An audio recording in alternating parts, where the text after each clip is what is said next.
കുഞ്ഞിനെ മസാജ് ചെയ്യുമ്പോൾ നമ്മൾ അതിലെ പ്രധാനപ്പെട്ട ശ്രദ്ധിക്കേണ്ട ഭാഗങ്ങൾ ഏതൊക്കെയാണെന്ന് മനസ്സിലാക്കാം. ഒന്ന് ശിരസ്സാണ്. ശിരസ് ഉറച്ചിട്ടില്ല. അപ്പോൾ ശിരസ്സിൽ നമ്മൾ പറയുന്നത് ഈ ശിരസ് ഉറയ്ക്കുന്നത് വരെ കുഞ്ഞ് ഈശ്വരീയമായ ചൈതന്യം കൂടുതലുള്ള ഒരവസ്ഥയിലാണെന്നാണ്. അപ്പോൾ അതുകൊണ്ട് തന്നെ ശിരസ്സിൽ എണ്ണയിടുമ്പോൾ നമ്മൾ ഏതെങ്കിലും കവചം ജപിക്കുകയോ അല്ലെങ്കിൽ നമഃശിവായ ജപിക്കുകയോ മൃത്യുഞ്ജയം ജപിക്കുകയോ ഒക്കെ ചെയ്തുകൊണ്ടാണ് ശിരസ്സിൽ എണ്ണയിടുക. ശിരസ്സിൽ എണ്ണയിട്ടിട്ട് ഇങ്ങനെ വട്ടത്തിൽ നമ്മൾ സാവകാശം മസാജ് ചെയ്യുന്നത് കൊണ്ട് ഈ തലയുടെ ഘടന, തലയ്ക്ക് നല്ല റൗണ്ടായിട്ടുള്ള ഒരു ഘടന വരികയും അതോടെ തലയ്ക്ക് കൂടുതൽ പ്രഷേഴ്സിനെ അല്ലെങ്കിൽ കൂടുതൽ പ്രശ്നങ്ങളെയൊക്കെ ഉൾക്കൊള്ളാനുള്ള ഒരു കഴിവ് വർദ്ധിക്കുകയും ചെയ്യും. അതുപോലെ ബ്രെയിനിൻ്റെ കപ്പാസിറ്റി, നല്ല ഉറക്കം, അതുപോലെ ബ്രെയിനിൻ്റെ അതിൻ്റെ ചുഴികളൊക്കെ ഉണ്ട്, അതുപോലെ ബ്രെയിനിൻ്റെ ഡിപ്രഷൻസൊക്കെ ഉണ്ട്. അപ്പോൾ അതൊക്കെ നല്ല മാതിരി ഡെവലപ്പ് ചെയ്യുന്നതിന് ഈ ഒരു മസാജിങ് ഉപകരിക്കുമെന്നാണ് പറയുന്നത്. അതോടുകൂടി ബ്രെയിനിൻ്റെ സ്റ്റോറേജ് കപ്പാസിറ്റി വർദ്ധിക്കുക, ബ്രെയിനിന് വരുന്ന ഈ തലയുടെ അസ്ഥികൾക്കൊക്കെ നല്ല ബലം കിട്ടുന്നത് കൊണ്ടും നല്ല ഫ്ലെക്സിബിലിറ്റി കിട്ടുന്നത് കൊണ്ടും തല നല്ല രീതിയിൽ അതിൻ്റെ ആ ഗ്രോത്ത് ഉണ്ടാകുന്നതിന് ഈ മസാജിങ് നല്ലതാണ്. ഇനി അടുത്തത് അതിനു മുമ്പായിട്ട് തലയിൽ ഇപ്പോൾ വെന്ത വെളിച്ചെണ്ണയാണ് എടുക്കുന്നത്. വെന്ത വെളിച്ചെണ്ണ എടുത്ത് നമ്മളിങ്ങനെ ഓം നമഃ ശിവായ, ഓം നമഃ ശിവായ, ഓം നമഃ ശിവായ, ഓം നമഃ ശിവായ ഇങ്ങനെ ജപിച്ചുകൊണ്ട് ആദ്യം നെറുകയിൽ തൊട്ട് വെച്ചതിന് ശേഷം പതുക്കെ ഇങ്ങനെ മസാജ് ചെയ്യുമ്പോൾ കുട്ടീനെ നേരെ പിടിച്ചുകൊണ്ട് എല്ലാ ഭാഗത്തും ആകത്തക്ക തരത്തിൽ നമ്മൾ ഇങ്ങനെ പിടിച്ചിട്ട് നല്ല രീതിയിൽ ഇങ്ങനെ മസാജ് ചെയ്ത് കൊടുക്കുക. ആ മസാജ് ചെയ്ത് കൊടുക്കുന്നത് പ്രാർത്ഥനകളോട് കൂടിയിട്ടാണ്. ഈ കുഞ്ഞ് നല്ല ആരോഗ്യത്തോടെ, നല്ല മാനസികമായ ബലത്തോടെ, നല്ല ബുദ്ധിശക്തിയോടെ വളരട്ടെ എന്നൊരു അമ്മയുടെ ഒരു പ്രാർത്ഥനയോട് കൂടിയിട്ടാണ് നമ്മൾ ഈ പ്രക്രിയ ചെയ്യുന്നത്. ഇനി അത് കഴിഞ്ഞാൽ ശ്രദ്ധിക്കുന്ന ഭാഗം നെറ്റിയാണ്.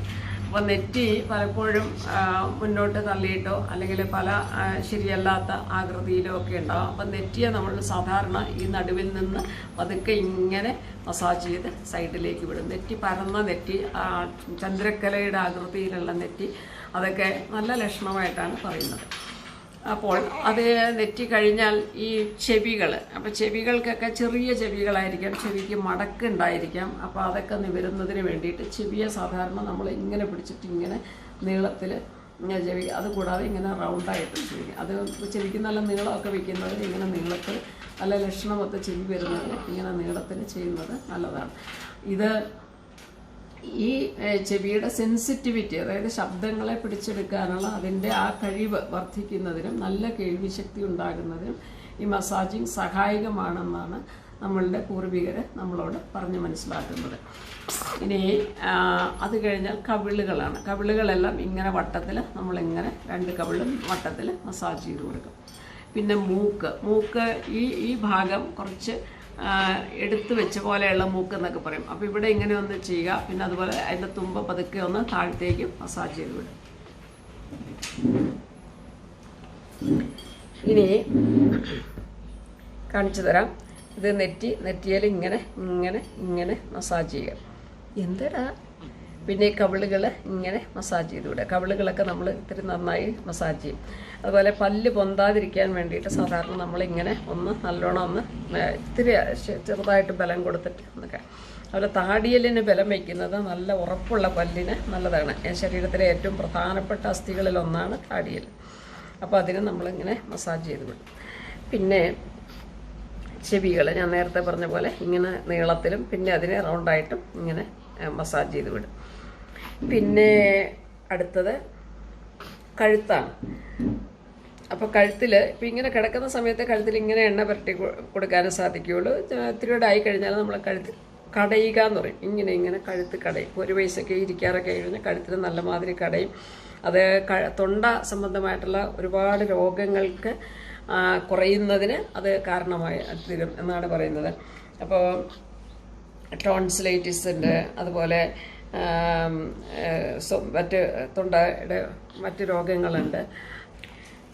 അപ്പോൾ തൊണ്ട മസാജ് ചെയ്യുന്നത് തൈറോയിഡ്, സ്വരശുദ്ധി, അതുപോലെ ടോൺസിലൈറ്റിസ്, പിന്നെ കഴുത്തിൻ്റെ നല്ല ഭംഗി, അഴകുള്ള ഒരു കഴുത്ത് ഇതൊക്കെ ഉണ്ടായിരിക്കുന്നതിന് ഈ കഴുത്ത് നല്ലോണം മസാജ് ചെയ്യണം. കുറച്ചുകൂടെ ആയിക്കഴിഞ്ഞാൽ നമുക്ക് കഴുത്ത് മെല്ലെ കടഞ്ഞു കൊടുക്കാം.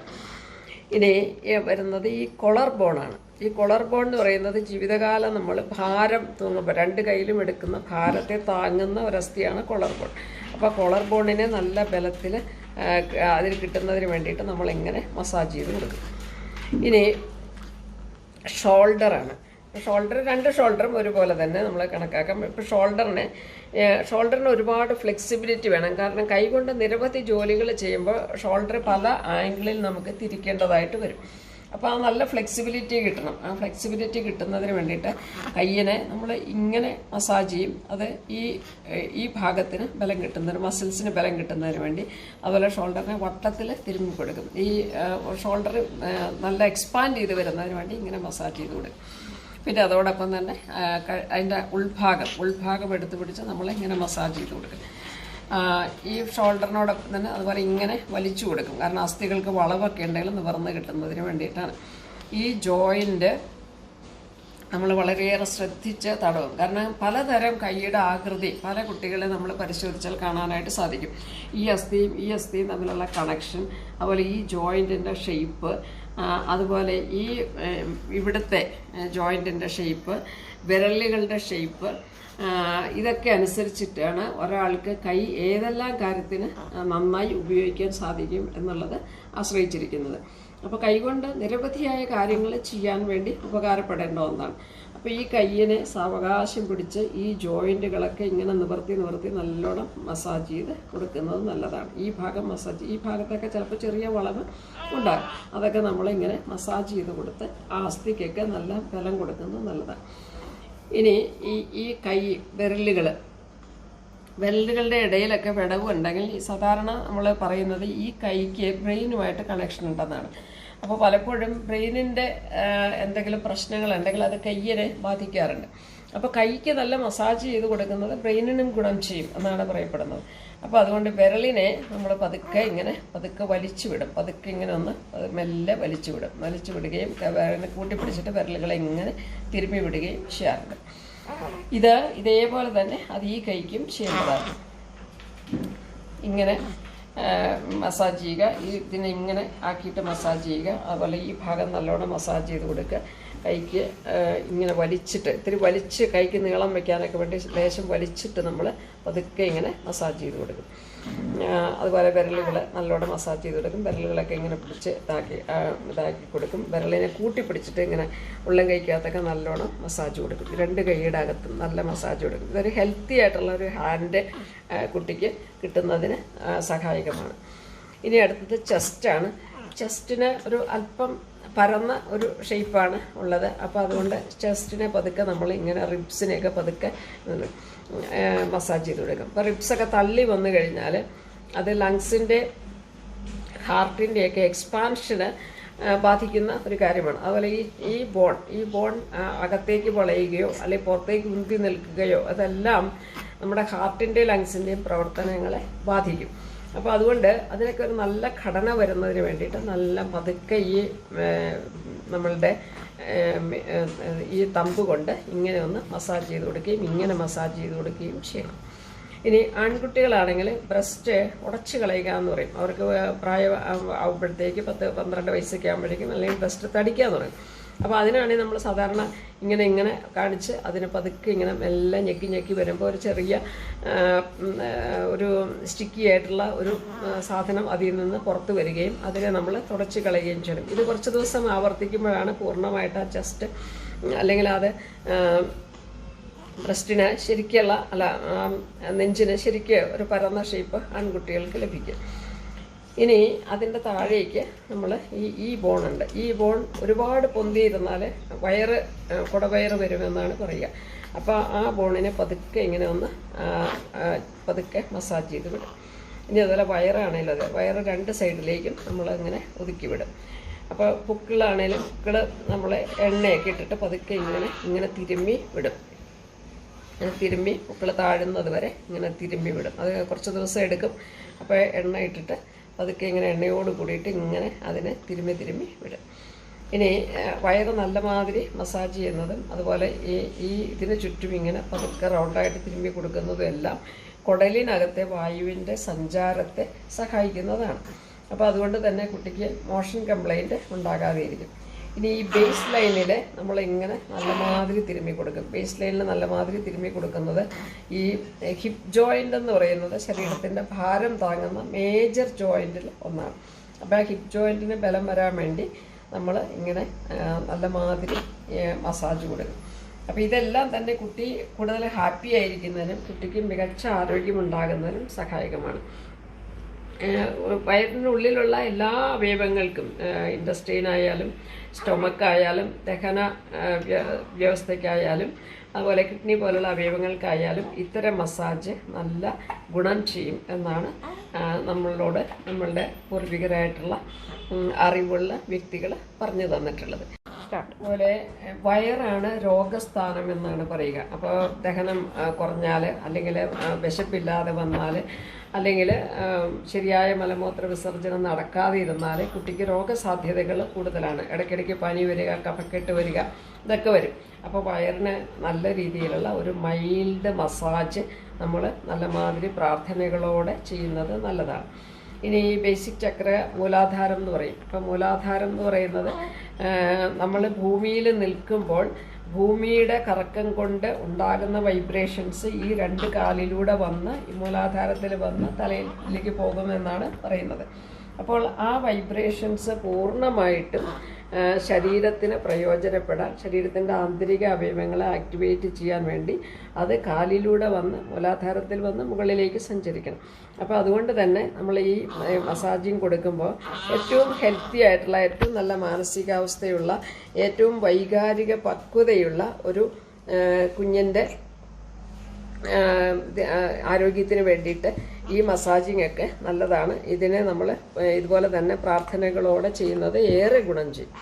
ഇനി ചെരിച്ച് കിടത്തിയിട്ടാണ് നട്ടെല്ല് ഇതുപോലെ തന്നെ തടവി കൊടുക്കുക. നട്ടെല്ല് തടവുമ്പോൾ പലപ്പോഴും നമുക്ക് പല കാര്യങ്ങളും മനസ്സിലാക്കാൻ സാധിക്കും. ഇപ്പം നട്ടെല്ലിൻ്റെ ഈ ഭാഗം അകത്തേക്ക് വളഞ്ഞു പോവുക, അതുപോലെ കഴുത്തിൻ്റെ ഇവിടെ കശേരുക്കൾ എഴുന്നു നിൽക്കുക, അതുപോലെ ഈ ഭാഗത്തിൻ്റെ അകത്തേക്കുള്ള വളവ്, നട്ടെല്ലൊരു നാച്ചുറലായിട്ടുള്ളൊരു കർവുണ്ട്. അതിൽ നിന്ന് വരുന്ന വലിയ ഡീവിയേഷൻസ് അൺഹെൽത്തി ആയിട്ടുള്ള കുഞ്ഞുങ്ങളിൽ നമുക്ക് തീർച്ചയായിട്ടും ഐഡൻറ്റിഫൈ ചെയ്യാൻ സാധിക്കും.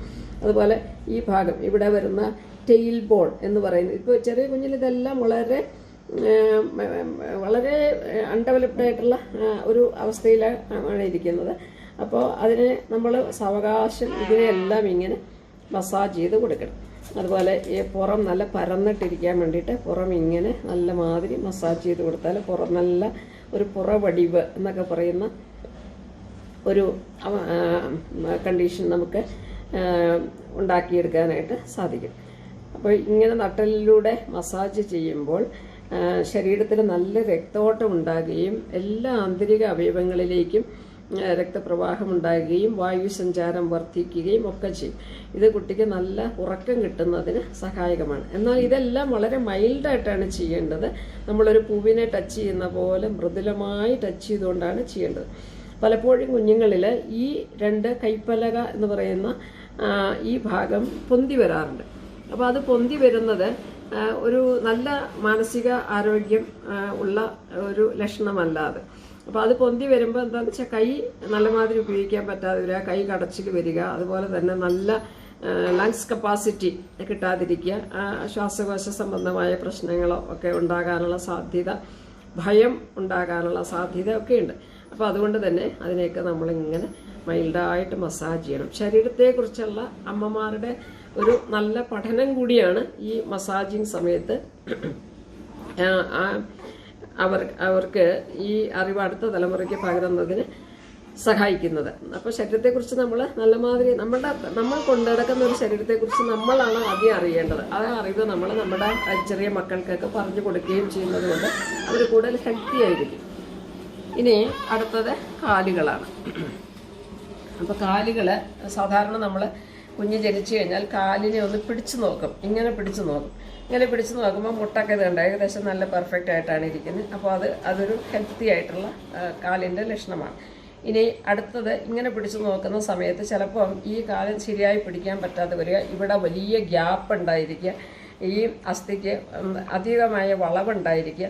അതെല്ലാം നമുക്ക് പിന്നീട് നമ്മുടെ ശാരീരിക മാനസിക ആരോഗ്യത്തെ ബാധിക്കുന്ന കാര്യങ്ങളാണ്. അപ്പോൾ കാലിന് ഇപ്പോൾ ഈ ഇവിടെയൊക്കെ ഒരുപാട് വളവ് കൂടിപ്പോയി കഴിഞ്ഞപ്പോൾ പോലീസ് അല്ലെങ്കിൽ പട്ടാളം അതുപോലെയുള്ള ജോലികളിലൊന്നും അവർ ഈ കാലിൻ്റെ വളവ് നോക്കിയിട്ടാണ് കുട്ടികളെ സെലക്ട് ചെയ്യുക. അപ്പോൾ അതൊക്കെ നാളെ ഇവർക്ക് ചെയ്യാൻ സാധിക്കുന്ന ചില ജോലികൾക്ക് ഉപകാരപ്രദമായ ഒരു ഘടന കാലിന് ഉണ്ടാക്കിയെടുക്കേണ്ടത് ആവശ്യമാണ്. അപ്പോൾ കാലിങ്ങനെ പിടിച്ചു നോക്കിയിട്ട് ഇതുപോലെയുള്ള കാലിൻ്റെ ഘടന ശരിയാണോ, മുട്ട് രണ്ടും ശരിയാണോ നോക്കി മുട്ടിനെ നമ്മൾ ഇങ്ങനെ പിടിച്ചിട്ട് ഇതിങ്ങനെ നല്ല മാതിരി വട്ടത്തിൽ തിരുമ്മി കൊടുക്കും. അത് ഈ ഭാഗത്തുള്ള അസ്ഥികളെല്ലാം നല്ല മാതിരി ഇങ്ങനെ ഫ്ലെക്സിബിളായിട്ട് നല്ല മൂവ്മെൻറ്റ് കിട്ടുന്നതിന് കാല് ധാരാളമായിട്ട് ഉപയോഗിക്കുമ്പോൾ കാല് കടച്ചിലില്ലാതിരിക്കാനും കുഞ്ഞിനെ സഹായിക്കും. അതുപോലെ ഈ അകംതുടയിലൂടെ നമ്മൾ ഇങ്ങനെ മസാജ് ചെയ്ത് കൊടുക്കാറുണ്ട്. ഇങ്ങനെ മസാജ് ചെയ്ത് കൊടുക്കുന്നത് അതുകൊണ്ട് എന്താണെന്ന് വെച്ച് കഴിഞ്ഞാൽ ഈ ഹിപ്പ് ജോയിൻറ്റിൻ്റെ ആ ഒരു ഘടന പെർഫെക്റ്റ് ആകുന്നതിന് സഹായകമാണ്. പിന്നെ കാലിൻ്റെ അസ്ഥിയുടെ വളവനുസരിച്ച് ചിലപ്പോൾ നമ്മളിങ്ങനെ പുറത്തേക്ക് മസാജ് ചെയ്യും, ചിലപ്പോൾ നമ്മൾ അത് അകത്തേക്ക് മസാജ് ചെയ്യാറുണ്ട്. അത് ഘടനയുടെ നോക്കിയിട്ടാണ് അത് ചെയ്യുക. അപ്പോൾ ഇത് വലിയ ഒരു കുഴപ്പമില്ലാത്ത ഒരു ഘടനയാണ്. പിന്നെ അത് മാത്രമല്ല, ഈ പാദം നമ്മൾ ചേർത്ത് പിടിച്ച് വെക്കണം. പലപ്പോഴും പിള്ളേർ ഇങ്ങനെ ക്രോസ് ചെയ്ത് പിടിക്കുക. ഈ രണ്ട് ഭാഗത്തിനും നീളം ഒരുപോലെ അല്ലാതെ ചെറിയ വ്യത്യാസങ്ങളുണ്ടായിരിക്കും. ചിലപ്പോൾ കാലൊക്കെ ഇങ്ങനെ ആയിരിക്കും കുട്ടികൾ പിടിക്കുക, ബലം പിടിച്ചിട്ട്. അപ്പോൾ നമ്മളതിനെ ഇങ്ങനെ ചേർത്ത് പിടിച്ചിട്ട് ഇങ്ങനെ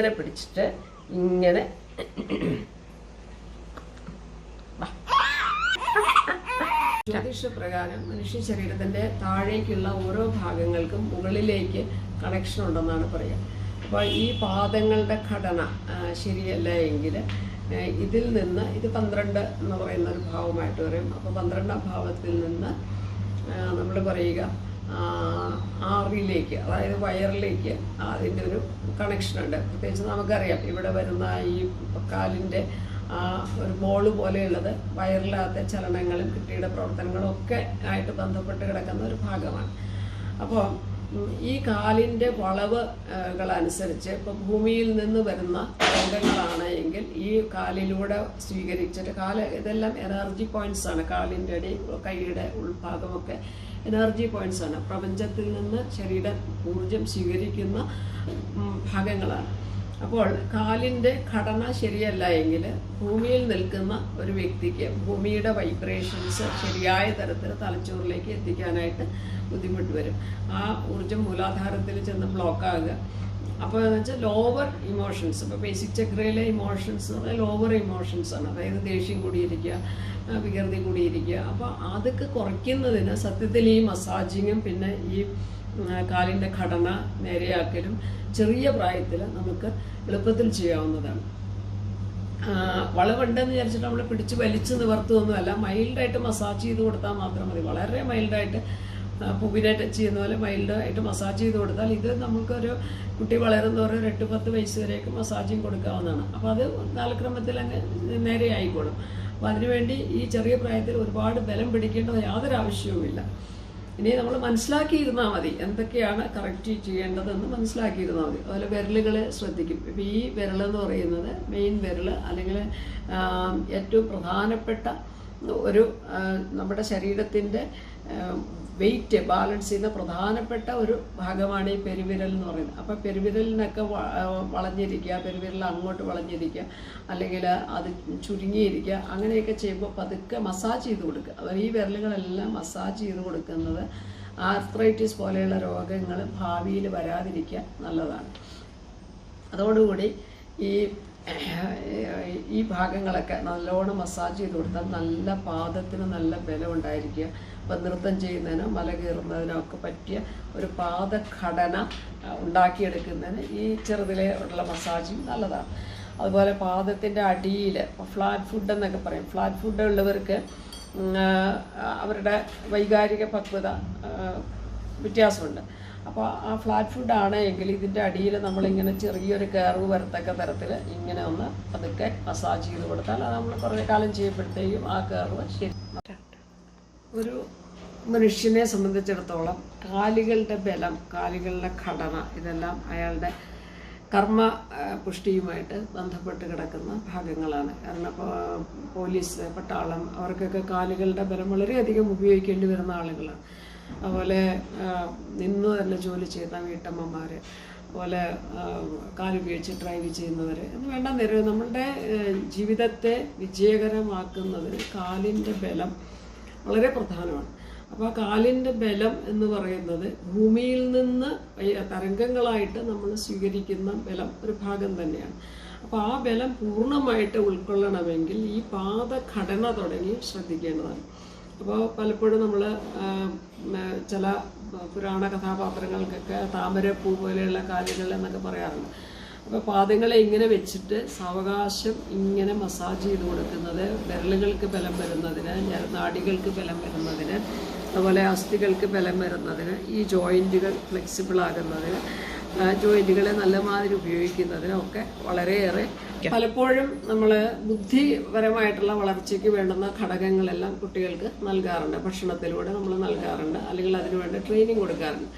എന്നാൽ കർമ്മപുഷ്ടിക്ക് ഈ പാദത്തിൻ്റെ ബലം വളരെയധികം പ്രാധാന്യമുള്ളതാണ്. അതുപോലെ നമ്മുടെ വൈകാരിക പക്വതയ്ക്ക് ഈ പാദത്തിൻ്റെ ബലം വളരെയധികം പ്രാധാന്യമുള്ളതാണ്.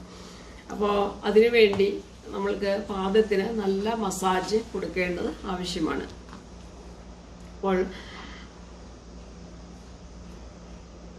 ഈ കാലിൻ്റെ കണ്ണിൻ്റെ ഘടന, അതുപോലെ ഈ ഭാഗത്തെ വളവ്, അതുപോലെ വിരലുകളുടെ ഘടന, വിരലുകളുടെ നീളം, ഇതെല്ലാം ഒരു നല്ല ഒരു അനുപാതത്തിലല്ല എങ്കിൽ അതെല്ലാം കുട്ടിയുടെ ഉറക്കത്തെ വരെ ബാധിക്കും. പലപ്പോഴും കുട്ടികൾ ഞെട്ടിയിട്ട് കരയുക, അല്ലെങ്കിൽ എടുത്തിട്ട പോലെയൊക്കെ കുട്ടികൾക്ക് ഫീൽ ചെയ്യുക, അതെല്ലാം ഈ പാദത്തിൻ്റെ നാഡികളുമായിട്ട് ബന്ധപ്പെട്ടാണ് കിടക്കുന്നതെന്നാണ് പറയുന്നത്.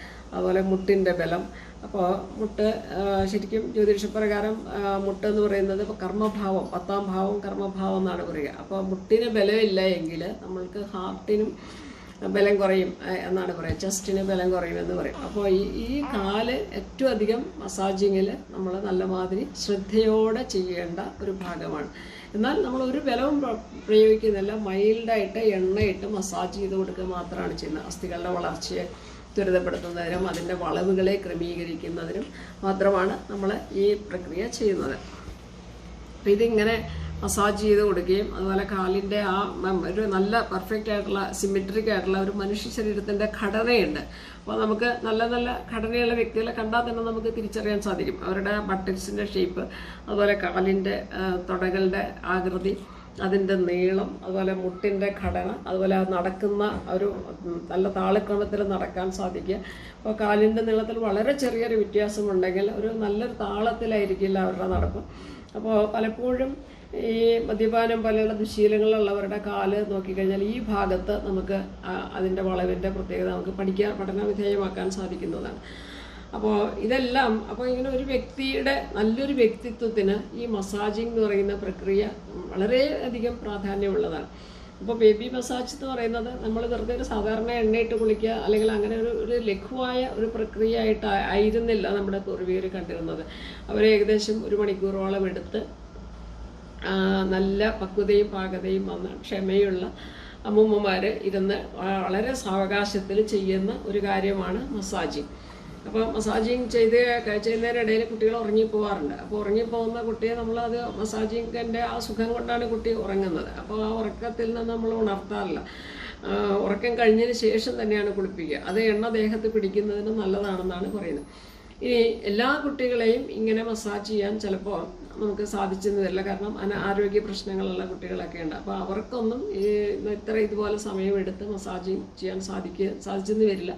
അങ്ങനെയുള്ള കുട്ടികളിൽ ഡോക്ടർമാരുടെ നിർദ്ദേശങ്ങൾ പരിഗണിച്ചിട്ട് വേണം ഇത്തരം കാര്യങ്ങൾ ചെയ്യാൻ.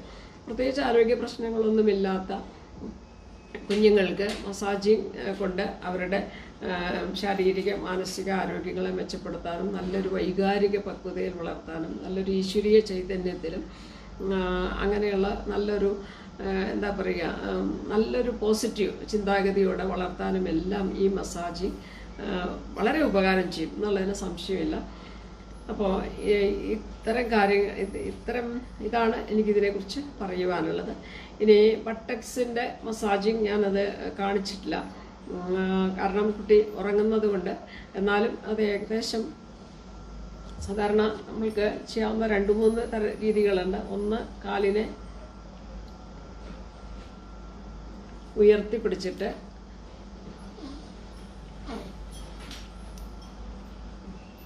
ഉറക്കത്തിലാണ്, അപ്പോൾ ഇതിനെ ഇങ്ങനെ മസാജ് ചെയ്ത് ഇങ്ങനെ താഴത്തേക്ക് മസാജ് ചെയ്തുകൊണ്ട് ഇങ്ങനെ താഴത്തേക്ക് മസാജ് ചെയ്തുകൊണ്ട്, അപ്പോൾ ഈ 2 ഭാഗം നല്ലതാകണേന്, അതുപോലെ ഈ ജോയിൻ്റ് ഇതാകുന്നതിനൊക്കെ അങ്ങനത്തെ ഒരു മസാജ് നല്ലതാണ്. ഇതിങ്ങനെ മസാജ് ചെയ്തുകൊണ്ട്, അപ്പോൾ കാലിൻ്റെ നീളത്തിലൊക്കെ എന്തെങ്കിലും വ്യത്യാസം ഉണ്ടെങ്കിൽ അത് കറക്റ്റ് ചെയ്യുന്നതിന് ഇങ്ങനെ മുട്ട പിടിച്ചിട്ട് ശേഷം ഇങ്ങനെ ഇതാക്കും. ആദ്യം ഇതിങ്ങനെ തിരുമ്മി കൊടുക്കും, ഇതിങ്ങനെ താഴത്തേക്ക് തിരുമ്പും. കാരണം അങ്ങോട്ട് വലിച്ചാൽ ചിലപ്പോൾ നീളത്തിൻ്റെ വ്യത്യാസത്തിന് അത് ഗുണം ചെയ്യില്ല. അപ്പോൾ അതിനേക്കാളും നല്ലത് ഇങ്ങനെ കൊണ്ടുവരുന്നതാണ്. അപ്പോൾ ഇടുപ്പിലേക്ക് വന്നിട്ട് അത് ബാലൻസ് ആകുന്നുണ്ട്. പിന്നെ ഈ ഭാഗത്തെ ഇങ്ങനെ തിരുമ്മി കൊടുക്കും, ഇതിനെ ഇങ്ങനെ നല്ലോണം അതിന് തിരുമ്മി കൊടുക്കും. പിന്നെ ബട്ടക്സ് അതുപോലെ തന്നെ, ബട്ടക്സിൻ്റെ മുകളിലേക്കാണ് എപ്പോഴും തിരുമ്മുക. അപ്പോൾ മുകളിലേക്ക് തിരുമ്മിയിട്ട് ബട്ടക്സിനോട് നല്ല ഷേപ്പ് വരാൻ വേണ്ടിയിട്ട് നമ്മൾ എണ്ണ ഇട്ടിട്ട് നല്ല മാതിരി ഇങ്ങനെ മസാജ് ചെയ്ത് കൊടുക്കും. അതുപോലെ ടെയിൽ ബോൺ ഉൾപ്പെടെ നല്ലോണം മസാജ് ചെയ്ത് കൊടുക്കും. പിന്നെ ഈ ബേസ് ലൈനിൽ മസാജ് ചെയ്യുന്ന കാര്യം ഞാൻ പറഞ്ഞു, പുക്കിൾ ചുഴിയിലെ പറഞ്ഞതാണ്. അതുപോലെ ചെസ്റ്റ് എൻ്റെ കാര്യം നമ്മൾ പറഞ്ഞതാണ്. പിന്നെ ഇത് കഴിഞ്ഞിട്ട് നമ്മൾ കുട്ടീനെ കൊണ്ട് ചെറിയ ചെറിയ എക്സസൈസുകൾ ചെയ്യും. അതിൽ പ്രധാനപ്പെട്ടത് കയ്യിനെ മേലേക്ക് ആക്കുക, താഴത്തേക്ക് ആക്കുക, പിന്നെ കൈയിനെ ഇങ്ങനെ ക്രോസ് ചെയ്യുക, ഇങ്ങനെ കാണിക്കുക, പിന്നെ കൈയിനെ ഇങ്ങനെ ആക്കി ഇങ്ങനെ വയ്ക്കുക. അതുപോലെ കാല് 2 മടക്കിയിട്ട് ഇങ്ങനെ നെഞ്ചത്തേക്ക് കൊടുന്നിട്ട് ഇങ്ങനെ എതിർക്കുക, ഇങ്ങനെ നെഞ്ചത്ത് കൊടുന്ന് നീട്ടി വയ്ക്കുക. പിന്നെ തല പതുക്കെ ഇങ്ങനെ ശരിയായി പിടിച്ചിട്ട് ഇങ്ങനെ നമ്മൾ ചെയ്യുക. അതുപോലെ കുട്ടീനെ പതുക്കെ ചെരിഞ്ഞിട്ടും കേട്ടോ 2 വശവും. കുട്ടി ഒരുപാട് നേരം കിടക്കുന്നതായതുകൊണ്ട് പുറമൊക്കെ ചിലപ്പോൾ ചൂട് പിടിച്ചിട്ട്, അതുപോലെ നമ്മുടെ കയ്യിലിരുന്നിട്ടൊക്കെ പലപ്പോഴും കുട്ടിയുടെ നട്ടലിന് വളവൊക്കെ സംഭവിക്കാറുണ്ട്. അപ്പോൾ അങ്ങോട്ട് തിരിച്ച് കിടത്തിയിട്ടും ഇങ്ങോട്ട് തിരിച്ച് കിടത്തിയിട്ടുമൊക്കെ നമ്മൾ എക്സസൈസ് കൊടുക്കാറുണ്ട്. പിന്നെ കാലിനെ ഞാൻ പറഞ്ഞ പോലെ കാലിനെ ഇതിങ്ങനെ നമ്മൾ ഇങ്ങനെ തൂക്കി പിടിക്കാറുണ്ട്. ഇങ്ങനെ പതുക്കെ ഇങ്ങനെ തൂക്കി പിടിക്കും. തൂക്കി പിടിച്ചിട്ട് അതിനെ കുട്ടിയെ മൊത്തത്തിലെടുത്തിട്ട് നമുക്കിങ്ങനെ തൂക്കി പിടിക്കാൻ പറ്റും. ഇങ്ങനെ തൂക്കി പിടിക്കുന്നത് കാലിന് നീളം വയ്ക്കാൻ ആയിട്ട് നല്ലതാണ്. അതുപോലെ കയ്യിനെ അതുപോലെ തന്നെ നമ്മൾ കുറച്ച് ബലം കൊടുത്തിട്ട് ഇങ്ങനെ പിടിക്കും. കൈ നീളം വയ്ക്കാനായിട്ട് നല്ലതാണ്. അതുപോലെ കഴുത്ത് കുറച്ച് നീളം വയ്ക്കുന്നതിനും ഇത് നല്ലതാണ്. കഴുത്ത് പതുക്കെ അത് ഇങ്ങനെ ഒന്ന് നീളം വെച്ച് കിട്ടും. എന്നാൽ അത് ഓവറായിട്ട് നമ്മൾ ചെയ്യില്ല. കാരണം കുട്ടി വളരെ ചിലപ്പോൾ തിരിയുകയൊക്കെ ചെയ്ത് കഴിഞ്ഞാൽ അതുകൊണ്ട് ചിലപ്പോൾ എന്തെങ്കിലും കുഴപ്പം വന്നാലെന്ന് വിചാരിച്ചിട്ട് നമ്മൾ കുട്ടിക്ക് താങ്ങാവുന്ന, കുട്ടിയുടെ ഹെഡ് നിലത്ത് വെച്ചുകൊണ്ട് താങ്ങാവുന്ന അത്ര ഹൈറ്റിൽ മാത്രമാണ് ഇതിങ്ങനെ ഒന്ന് വലിച്ചു കൊടുക്കുക. അപ്പോൾ ഇങ്ങനെയുള്ള ചെറിയ ചെറിയ എക്സസൈസുകൾ നമ്മൾ കൊടുക്കാറുണ്ട്. ഇത് കൂടാതെ ഒരു നല്ല വൃത്തിയുള്ള തുണി കൊണ്ട് കുട്ടിയുടെ വായുടെ ഉള്ളിൽ നമ്മൾ ഈ മസാജിങ്ങിൻ്റെ സമയത്ത് വെളിച്ചെണ്ണ നല്ലതാണ്. വെളിച്ചെണ്ണ ഇട്ടിട്ട് പതുക്കെ ഒന്ന് തുടച്ചു കൊടുക്കുന്നവരുണ്ട്. അത് നിർബന്ധമല്ല, വേണമെങ്കിൽ ചെയ്യാം. കാരണം ഇത് സാധാരണ മറ്റ് ഭക്ഷണങ്ങളൊന്നും കൊടുക്കാത്തത് കൊണ്ട് ചിലപ്പോൾ അത് ഒഴിവാക്കാവുന്നതാണ്. എന്നാൽ ഒരു തുള്ളി എടുത്തിട്ട് വായിൽ പൂപ്പൽ വരാതിരിക്കാനും മറ്റു രോഗങ്ങൾ വരാതിരിക്കാനും ഒക്കെ നല്ലതായിട്ട് പറയുന്ന ആളുകളുണ്ട്. ഇനി ഇത്രയും കാര്യങ്ങളാണ് ബേബി മസാജിനെ കുറിച്ചിട്ട് എനിക്ക് പറയാനുള്ളത്. 1-2 കാര്യങ്ങൾ കൊണ്ട് പുരികം എടുക്കുമ്പോൾ പുരികത്തെ നമ്മളൊന്നിങ്ങനെ മേലേക്ക് ഇത്തിരി ഒന്ന് വലിച്ചിട്ടാണ് പുരികം എടുക്കുക. കാരണം പുരികത്തിന് അങ്ങനെ ഇരിക്കുന്ന ആകൃതി ഒരു അധികാര ലക്ഷണത്തിൻ്റെ പുരികമായിട്ട് പറയാറുണ്ട്.